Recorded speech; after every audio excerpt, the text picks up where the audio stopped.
अगर आप फोन उठाते ही एक वीडियो, फिर दूसरा, फिर तीसरा अपने आप स्क्रॉल करने लगते हैं और कुछ देर बाद आपको ये याद भी नहीं रहता कि पहला वीडियो किस बारे में था, तो सावधान, ये सिर्फ एक हैबिट नहीं, ये बड़े प्रॉब्लम का इंडिकेशन है। इसलिए असल सवाल ये नहीं कि हम स्क्रॉल क्यों कर रहे हैं, असल सवाल ये है इस एंडलेस स्क्रॉलिंग से फायदा किसे हो रहा है।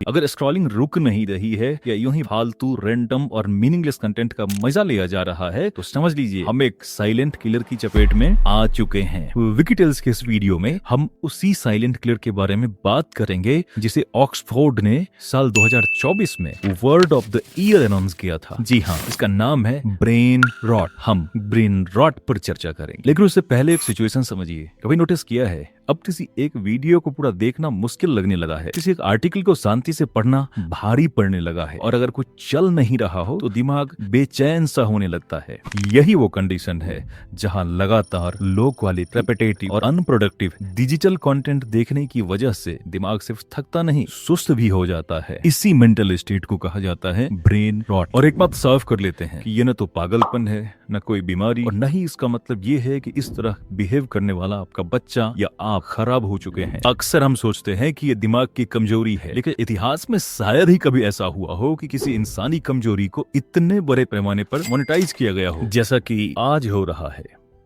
असल सवाल ये है कि ये सब होता कैसे है, दिमाग अचानक से ऐसा बिहेव क्यों करने लगता है, और इसका जवाब छुपा है एक छोटे से वर्ड डोपामाइन में। डोपामाइन वो केमिकल है जो हमें खुशी नहीं देता, बल्कि खुशी की उम्मीद का एहसास कराता है। और डोपामाइन का रिलीज सिर्फ तब नहीं होता जब कोई बड़ा रिवॉर्ड मिलता है, असल में इसका ज्यादातर हिस्सा एंटीसिपेशन में ही रिलीज हो जाता है, जैसे नोटिफिकेशन की आवाज में या किसी पॉपअप के इंतजार में। Human brain Hunter gatherer era में इवॉल्व हुआ था। उस दौर में खतरा ओकेजनल था और स्टिमुलस भी रेयर था, इसलिए रिवार्ड एफर्ट के बाद मिलता था। जब किसी रिस्क रिवार्ड की एंटीसिपेशन होती थी, डोपामाइन रिलीज होता था, और जैसे ही वो काम पूरा हो जाता, डोपामाइन का लेवल धीरे धीरे कम हो जाता। उसी गिरावट के साथ कुछ समय के लिए रिलैक्सेशन महसूस होता था। मतलब साफ है, रिवार्ड रेयर था इसलिए डोपामाइन कंट्रोल में था। लेकिन आज का दौर बिल्कुल उल्टा है। आज स्टिमुलस रेयर नहीं बल्कि नॉन स्टॉप है, रिवार्ड एफर्ट के बाद नहीं, इंस्टेंट है। इसलिए हर स्वाइप पर रिवार्ड, हर नोटिफिकेशन पर डोपामाइन। यानी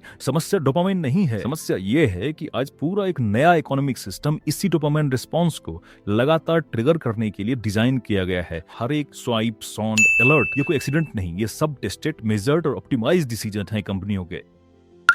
प्रॉब्लम ये नहीं है कि कंटेंट ज्यादा हो गया है, प्रॉब्लम ये है कि हमारा दिमाग आज के इस इंफॉर्मेशन ओवरलोड और इतनी तेज स्टिमुलेशंस के लिए डिजाइन ही नहीं हुआ। और यहीं से पैदा होती है, यहीं से शुरू होता है कॉग्निटिव एवोल्यूशनरी मिसमैच का प्रॉब्लम। बिल्कुल यही वजह है, जब एक जैसी समस्या करोड़ों लोगों में दिखने लगे तो वो आदत नहीं, किसी डिजाइन का हिस्सा होती है। और शायद यही वजह है कि अब दुनिया के कुछ देश रुक कर सोचने लगे हैं, जैसे ऑस्ट्रेलिया, जहां बच्चों के लिए सोशल मीडिया यूज पर कड़े रेस्ट्रिक्शंस लगा दिए गए हैं। जब किसी सोसाइटी को किसी आदत पर रोक लगाने की जरूरत पड़ती है, तो ये सिग्नल होता है कि समस्या पेरेंटिंग या डिसिप्लिन की नहीं, उससे कहीं बढ़कर पूरे सिस्टम की समस्या है। अब ब्रेन रॉट का असर मात्र स्क्रीन तक सीमित नहीं रह गया है, ये हमारे डेली लाइफ में भी खुलकर दिखने लगा है। हम इम्पेशेंट हो रहे हैं, छोटी छोटी बातों पर फोकस टूट जाता है, किसी एक काम पर लंबे समय तक टिकना मुश्किल हो रहा है, और शायद सबसे अजीब बात, खाली बैठना अब अनकंफर्टेबल लगने लगा है। मतलब अगर कुछ चल नहीं रहा तो दिमाग बेचैन हो जाता है।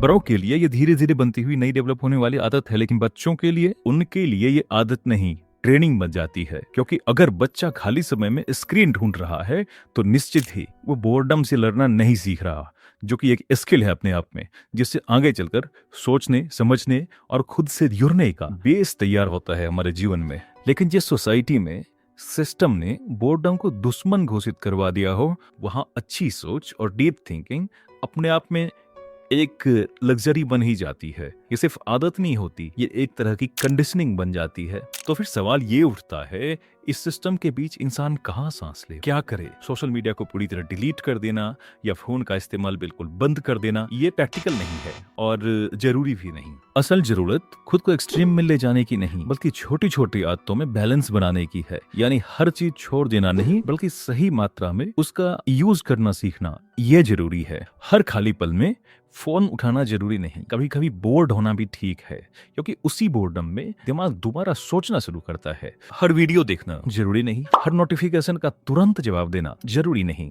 शुरुआत में दिमाग रेसिस्ट करेगा, बेचैनी होगी, लेकिन वही बेचैनी इस बात का संकेत है कि दिमाग वापस कंट्रोल सीख रहा है। नए न्यूरोप्लास्टिक पाथवेज क्रिएट हो रहे हैं जो हमें ब्रेन रॉट जैसी समस्या से बाहर निकालने में मदद करेंगे। ब्रेन रॉट का मतलब ये नहीं कि सब कुछ खराब हो चुका है, ये उस दौर की निशानी है जहां आज इंसान नहीं, उसका अटेंशन सबसे कीमती रिसोर्स बन चुका है। ऐसे में दिमाग को बस थोड़ी जगह चाहिए सोचने के लिए, ठहरने के लिए, और वक्त चाहिए खुद के साथ थोड़ा वक्त बिताने के लिए। अगर आप यहाँ तक पहुंचे हैं तो शायद आप ऑलरेडी इस लूप से बाहर निकलने की कोशिश कर रहे हैं, और ऐसे में जागरूकता, अवेयरनेस पहला कदम हो सकती है। अगर ये सवाल आपके मन में भी उठे हैं तो विकीटेल्स पर ऐसी कहानियां चलती रहेंगी। इस वीडियो या इस सब्जेक्ट पर आपके क्या विचार हैं कमेंट में जरूर लिखिए, और अगर आप चाहेंगे तो ब्रेन रॉट पर अगला वीडियो भी आएगा। फिलहाल स्क्रीन पर दिखा ये वीडियो आपके लिए।